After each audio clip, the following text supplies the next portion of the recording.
Good morning. My positive vibe YouTube ചാനലിൻ്റെ പുതിയൊരു വീഡിയോയിലേക്ക് കൂട്ടുകാർക്ക് എല്ലാവർക്കും സ്വാഗതം. അപ്പോൾ ഇന്ന് നിങ്ങൾ ഈ കണ്ടുകൊണ്ടിരിക്കുന്ന വിൻക റോസിൻ്റെ കെയറും അതുപോലെ തന്നെ നമ്മുടെ കയ്യിലുള്ള കുറച്ച് കളക്ഷൻസും ഒക്കെയാണ് ഞാൻ കാണിക്കുന്നത് കേട്ടോ. പെറ്റൂണിയ ചെടികളെ പോലെ തന്നെ ഇപ്പോൾ ഒരുപാട് ട്രെൻഡിങ് ആയിക്കൊണ്ടിരിക്കുന്നതാണ് വിൻക ചെടികളും. ഒത്തിരി വെറൈറ്റീസ് ഇപ്പോൾ അവൈലബിൾ ആയി തുടങ്ങിയിട്ടുണ്ട്. പണ്ട് നമ്മൾ കണ്ടുകൊണ്ടിരുന്ന നാടൻ വെറൈറ്റീസ് ഒന്നുമല്ല, ഒരുപാട് ഹൈബ്രിഡ് ആയിട്ടുള്ള വെറൈറ്റീസ് ഒക്കെ ഇപ്പോൾ അവൈലബിൾ ആയി തുടങ്ങിയിട്ടുണ്ട്. നല്ല ഭംഗിയാണ് ഈ ഒരു പ്ലാന്റ്. അതുപോലെ തന്നെ കെയറും വളരെ കുറവ് മതി. ഒരുപാട് പൂക്കളും നമുക്ക് തന്ന് ഗാർഡൻ മനോഹരമാക്കുന്നൊരു ചെടിയാണ്. അപ്പം അതിനെക്കുറിച്ച് വിശദമായിട്ടുള്ള അറിയാം. അതിനു മുമ്പ് നമ്മുടെ ചാനൽ സബ്സ്ക്രൈബ് ചെയ്ത് കാണുന്ന കൂട്ടുകാരുണ്ടെങ്കിൽ സബ്സ്ക്രൈബ് ചെയ്ത് സപ്പോർട്ട് ചെയ്യുക. അതുപോലെ തന്നെ ചാനലിൽ വീഡിയോസ് ലൈക്ക് ചെയ്യാനും ഷെയർ ചെയ്യാനും മറക്കരുത്. അപ്പം വീഡിയോയിലേക്ക് പോവാം. വിൻക ചെടികൾ പൊതുവേ ഇപ്പം 2 ടൈപ്പ് വിൻക ചെടികളാണ് ഇപ്പോൾ നമുക്കെല്ലാവരും കണ്ടുവരുന്നത്. ഒന്ന് സ്റ്റാൻഡിങ് വിൻക, ഒന്ന് ഹാങ്ങിങ് വിൻക. ഇത് രണ്ടും നല്ല ഭംഗിയാണ് കാണാനായിട്ട്. അപ്പോൾ ഒന്നാമത്തെ വെറൈറ്റി നമ്മുടെ കയ്യിലുള്ളത് ഈ ഒരു ഷെയ്ഡിലുണ്ടാകുന്നത്. ഇത് പലതരത്തിലുള്ള ഫ്ലവേഴ്സ് ഒരു പ്ലാന്റിൽ തന്നെ ഉണ്ടാകുന്നൊരു വെറൈറ്റിയാണ്. ഇതിൻ്റെ സീഡ് കഴിഞ്ഞ ദിവസം നമ്മൾ സെയിൽ ചെയ്തിരുന്നു. കുറേ പേരൊക്കെ മേടിച്ചിട്ടുണ്ട്. ഇനിയും മെച്ചുവേർഡ് ആകുന്ന അനുസരിച്ച് നമ്മൾ സെയിൽ അവൈലബിൾ ആക്കുന്നതാണ് കേട്ടോ. ഒരുപാട് സീഡുകൾ തരുന്ന ഒരു അടിപൊളി പ്ലാന്റാണ്. അപ്പം നമ്മളിനിയിപ്പം പ്ലാന്റുകൾ ഇപ്പോൾ നമുക്ക് ചെയ്യാൻ കഴിഞ്ഞില്ല എന്നുണ്ടെങ്കിൽ നമുക്ക് ആ സീഡ് സൂക്ഷിച്ച് വെച്ചാൽ നമുക്ക് പറ്റുന്ന സമയത്ത് നമുക്കതിനെ പ്രൊപ്പഗേറ്റ് ചെയ്തെടുക്കാൻ സാധിക്കുന്നതാണ്. അതാണ് ഇതിൻ്റെ ഏറ്റവും വലിയൊരു ബെനിഫിറ്റ് എന്ന് പറയുന്നത്. അതുപോലെ തന്നെ സെമി ഷെയ്ഡ് ഇഷ്ടപ്പെടുന്ന ഒരു പ്ലാന്റാണ് വിൻക പ്ലാന്റ്.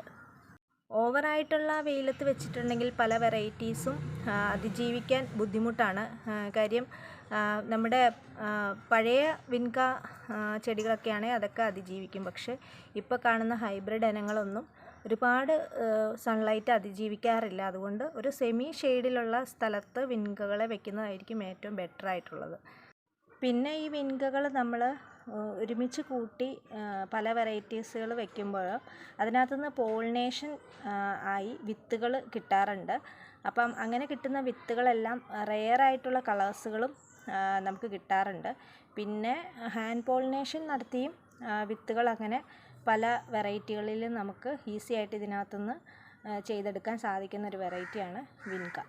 ഇപ്പോൾ ട്രെൻഡിങ് ആയിക്കൊണ്ടിരിക്കുന്ന ഹാങ്ങിങ് വെറൈറ്റീസാണ് ഇപ്പോൾ നിങ്ങൾ കണ്ടുകൊണ്ടിരിക്കുന്നത്. ഒരുപാട് കളർ വെറൈറ്റീസിലുള്ള ഹാങ്ങിങ് വിൻകകൾ ഉണ്ട്. അതിൽ കുറച്ച് കളക്ഷൻസ് ഇപ്പോൾ നമുക്കുണ്ട്. ഏകദേശം പ്ലാന്റുകളൊക്കെ നമ്മൾ ആക്കിക്കൊണ്ടിരിക്കുകയാണ്. പാകമാകുമ്പോൾ സെയിലിനായിട്ട് അവൈലബിൾ ആക്കുന്നതാണ് കേട്ടോ. ഇതിനകത്തൊക്കെ ഒരുപാട് സീഡുകൾ കിട്ടും. അതാണ് ഇതിൻ്റെ ഒരു ശരിക്കും ഒരു ബെനിഫിറ്റ് എന്ന് പറയുന്നത്. നമുക്ക് സീഡും സെയിൽ ചെയ്യാം, അതുപോലെ തന്നെ പ്ലാന്റ്സുകളും സെല്ല് ചെയ്യാൻ സാധിക്കും. നല്ല അതായത് ഒത്തിരി ലൈഫുള്ളൊരു പ്ലാന്റാണ്. അങ്ങനെ പെട്ടെന്നൊന്നും ഈ ഒരു പ്ലാന്റ് പോകത്തൊന്നുമില്ല. നമ്മൾ സാധാരണ പ്ലാന്റ്സുകളെ കെയർ ചെയ്യുന്നത് പോലെ തന്നെ നമുക്ക് വിൻകയുടെ ഈ ഒരു ട്രെയിലർ വിൻകയും നമുക്ക് നല്ല രീതിയിൽ വളർത്തിക്കൊണ്ട് വന്നാൽ ഒരുപാട് ഫ്ലവർ തന്ന് ഗാർഡൻ മനോഹരമാക്കാൻ ഈ ഒരു പ്ലാന്റ്സിന് സാധിക്കുന്നതാണ്. അടുത്തൊരു വെറൈറ്റി നിങ്ങളിപ്പോൾ കാണുന്ന ചെറി റെഡ് കളറാണ്. എത്രമാത്രം ഇതിനകത്ത് ആ ഒരു കളറ് ഉണ്ടാകുന്നുണ്ടെന്ന് എനിക്കറിയില്ല, പക്ഷേ വളരെ ഭംഗിയാണ് കാണാനായിട്ട്. ഇതൊരു ചെറിയൊരു പ്ലാന്റാണ്, ഒരൊറ്റ പ്ലാന്റാണിത്. ഈ ഒരൊറ്റ പ്ലാന്റിലാണ് ഇപ്പോൾ പൂക്കൾ കുറവാണ്, കുറേ കൊഴിഞ്ഞു പോയിട്ടുണ്ട്. അപ്പം കൂടുതലും നമ്മൾ ഇത്തരത്തിലുള്ള പ്ലാന്റ്സുകൾ വളർത്തുമ്പോൾ പ്രൂൺ ചെയ്യുക എന്നുള്ളത് നമ്മൾ ചെയ്തു കൊടുക്കേണ്ട ഒരു കാര്യമാണ്. കാരണം പ്രൂൺ ചെയ്തെങ്കിൽ മാത്രമാണ് ഒരുപാട് ബ്രാഞ്ചസ് വരത്തുള്ളൂ. അപ്പം ഒരുപാട് ബ്രാഞ്ച് ഉണ്ടെങ്കിൽ ഒത്തിരി ഇങ്ങനെ കൊല കുത്തി പൂക്കൾ ഉണ്ടാകുക എന്ന് പറയുന്നില്ലേ, അതുപോലെ ഫ്ലവേഴ്സ് ഉണ്ടാകുമ്പോഴാണ് അതിൻ്റെ ഒരു ഭംഗി ഇരട്ടിയാവുന്നത്. അതുപോലെ തന്നെ അത്രയും തന്നെ സീഡുകളും നമുക്ക് ഇതിനകത്തുനിന്ന് കളക്ട് ചെയ്യാൻ സാധിക്കും. ഒരു കാരണവശാലും ഒരു പ്ലാന്റ് വിൻക മേടിച്ചിട്ടുണ്ടെങ്കിൽ നമുക്കത് കയ്യിൽ വിട്ട് പോകാനുള്ള സാധ്യത വളരെ കുറവാണ്. നമുക്ക് സ്റ്റെം കട്ട് ചെയ്ത് പ്രൊപ്പഗേറ്റ് ചെയ്യാം. അതുപോലെ തന്നെ ഒരുപാട് സീഡ് കിട്ടും. പിന്നെ സീഡ് ചിലപ്പോൾ പോളിനേഷനായിട്ട് പുതിയ വെറൈറ്റീസ് കിട്ടാം. ഇതൊക്കെ വിൻകയിൽ നമുക്ക് കിട്ടുന്ന ഒരു ബെനിഫിറ്റാണ് കേട്ടോ. ഇത് മറ്റൊരു വെറൈറ്റിയാണ്. അതിനകത്ത് ചെറുതായിട്ട് ഫ്ലവറിങ് തുടങ്ങിയിട്ടേ ഉള്ളൂ. ഞാനിങ്ങനെ പ്രൂൺ ചെയ്ത് കൊടുക്കുന്നതുകൊണ്ട് അതിനകത്ത് ഇപ്പോൾ കുറച്ച് പൂക്കൾ കുറവാണ്. അപ്പം പ്രൂൺ ചെയ്ത് കൊടുത്തതുകൊണ്ട് ഇതൊരു നല്ല രീതിയിൽ ബുഷിയായിട്ടുള്ള ഒരു പ്ലാന്റായിട്ട് മാറിയിട്ടുണ്ട്. ഇനി ഇത് പൂക്കളിന് വിട്ടുകൊടുത്തേക്കുവാണ്. പൂക്കൾ ഉണ്ടാവാൻ വേണ്ടിയിട്ട് നമുക്ക് NPK 19-19-19 നമുക്ക് കൊടുക്കാവുന്നതാണ്. അതുപോലെ തന്നെ കീടനിയന്ത്രണം ഇതിനകത്ത് ചെയ്യാവുന്നതാണ്. അത് ഇടയ്ക്ക് നമുക്ക് നീം ഓയിൽ സ്പ്രേ ചെയ്ത് കൊടുക്കാം, അല്ലെങ്കിൽ നമ്മൾ ഹോലാപ്പ് സ്പ്രേ ചെയ്ത് കൊടുക്കാം. പിന്നെ അഴുകാതിരിക്കാനുള്ള വേണ്ടിയിട്ട് നമുക്ക് സാഫ് മാസത്തിൽ 2 പ്രാവശ്യമായിട്ട് ഇതിൻ്റെ സോയിലിൽ ഒഴിച്ചു കൊടുക്കാം. അങ്ങനെയൊക്കെ ചെയ്യാം. അതുപോലെ തന്നെ ഈ ലീഫിലൊക്കെ ചിലപ്പം ഒരു അസുഖം ഉണ്ടാകാൻ സാധ്യതയുണ്ട്. അപ്പോൾ അതുകൊണ്ട് ലീഫ് സ്പോട്ട് എന്നാണ് അതിന് പറയുന്നത്. അപ്പോൾ അതൊക്കെ വരാതിരിക്കാൻ വേണ്ടിയിട്ടും നമുക്ക് സാഫ് ലീഫിലൊക്കെ ഒന്ന് സ്പ്രേ ചെയ്ത് കൊടുത്തിട്ടുണ്ടെങ്കിൽ നമുക്ക് പ്ലാന്റ് നല്ല രീതിയിൽ വളർത്തിക്കൊണ്ട് വരാൻ സാധിക്കും. അപ്പോൾ വിൻകയുടെ സീഡ് എല്ലാവർക്കും അറിയായിരിക്കും, എന്നാലും അറിയാത്തവർക്ക് വേണ്ടി പറയുകയാണ്. വിൻക മെച്ചുവേർഡ് ആയിട്ടുള്ള സീഡ് ഇതുപോലെ ഇരിക്കും. ഒരു നേരിയ ഒരു യെല്ലോ കളർ വന്നിട്ട് അതിൻ്റെ ഉള്ളിൽ കൂടെ ബ്ലാക്ക് കളറിൽ നമുക്ക് സീഡ് കാണാൻ സാധിക്കും. ഇങ്ങനെയുള്ള സീഡുകളാണ് മെച്ചുവേർഡ് ആയിട്ടുള്ളത്. ഈ സീഡ് നമ്മൾ ചെടിയിൽ നിന്ന് ഇങ്ങനെ തൊടുമ്പോൾ തന്നെ ഇത് അടന്ന് നമ്മുടെ കയ്യിലിരിക്കും. അപ്പം അത്രയും അങ്ങനെ ഇരിക്കുന്ന സീഡുകളാണ് മെച്ചുവേർഡ് ആയി എന്ന് നമ്മൾ മനസ്സിലാക്കുന്നത്. ഇനി ഇത് പാകുന്നത് എങ്ങനെയാണെന്ന് കാണിക്കാം. സീഡ് പോഡിൽ നിന്ന് നമ്മൾ ആദ്യമേ സീഡ് ഇങ്ങനെ വേർതിരിച്ചെടുക്കുക.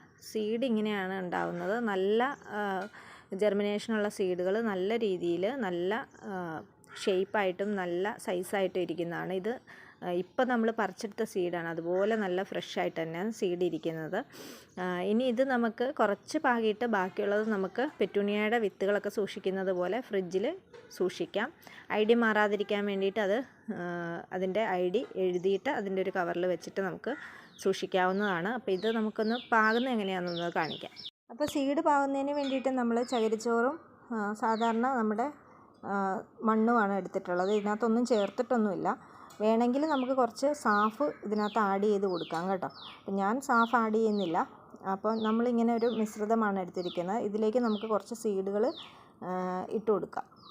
നമ്മൾ സീഡെല്ലാം പാകി അതിൻ്റെ മേലേലേക്ക് ഒരു ചെറിയ ലെയറായിട്ട് കുറച്ച് മണ്ണ് ഇട്ട് കൊടുത്തിട്ടുണ്ട്. അതിനുശേഷം ഇതൊന്ന് നനയ്ക്കുക. എന്നിട്ട് സെമി ഷെയ്ഡായിട്ടുള്ള ഒരു സ്ഥലത്തേക്ക് നമ്മൾ വെക്കുക. അതിനു മുമ്പ് നമ്മൾ സീഡ് പാകിയിരിക്കുന്ന ഈ ഒരു പോട്ട് ജസ്റ്റ് ഒരു കവർ ഉപയോഗിച്ചിട്ട് മൂടി കൊടുക്കുക. ഒരു മിനി പോളി ഹൗസ് പോലെ മൂടി കൊടുക്കുക. അപ്പം ഈർപ്പം അതിനകത്ത് തങ്ങി നിന്ന് ഒരു 4-5 ദിവസത്തിനുള്ളിൽ തന്നെ വിൻകയുടെ സീഡുകൾ മുളച്ച് വരുന്നതാണ്. മുളച്ചതിന് ശേഷം ആ ഒരു മൂടി നമ്മൾ തുറന്ന് വെച്ച് കൊടുക്കണം. അല്ലാന്നുണ്ടെങ്കിൽ അതിനകത്ത് അതിന്ന് ആവിച്ച് വിത്തുകൾ നശിച്ചു പോകാനുള്ള സാധ്യതയുണ്ട്. അപ്പോൾ അത് അങ്ങനെ ചെയ്യരുത്. ഇനി ഇത് മുളച്ചതിന് ശേഷം എങ്ങനെ ചെയ്യണം എന്നുള്ളതൊക്കെ അടുത്ത വീഡിയോ ആയിട്ട് കാണിക്കാം. അപ്പോൾ ഇന്നത്തെ വീഡിയോയിൽ കാണിച്ച വെറൈറ്റീസൊക്കെ നിങ്ങൾക്ക് ഇഷ്ടമായെന്ന് വിചാരിക്കുന്നു. ഇനിയും നമ്മുടെ കയ്യിൽ പൂക്കൾ വിരിയാനുള്ള വെറൈറ്റീസൊക്കെ ഇഷ്ടം പോലെ ഉണ്ട്. അപ്പോൾ അതൊക്കെ മറ്റൊരു വീഡിയോസായിട്ട് കാണിക്കാം. അപ്പം ഇന്നത്തേക്ക് ഇത്രയേ ഉള്ളൂ. വീഡിയോ ഇഷ്ടമായെങ്കിൽ ലൈക്ക് ചെയ്യാനും സബ്സ്ക്രൈബ് ചെയ്യാനും മറന്നു പോകരുത്. അപ്പോൾ അടുത്ത ദിവസം നല്ല വീഡിയോയുമായിട്ട് വരാം. അതുവരേക്കും ബായ്.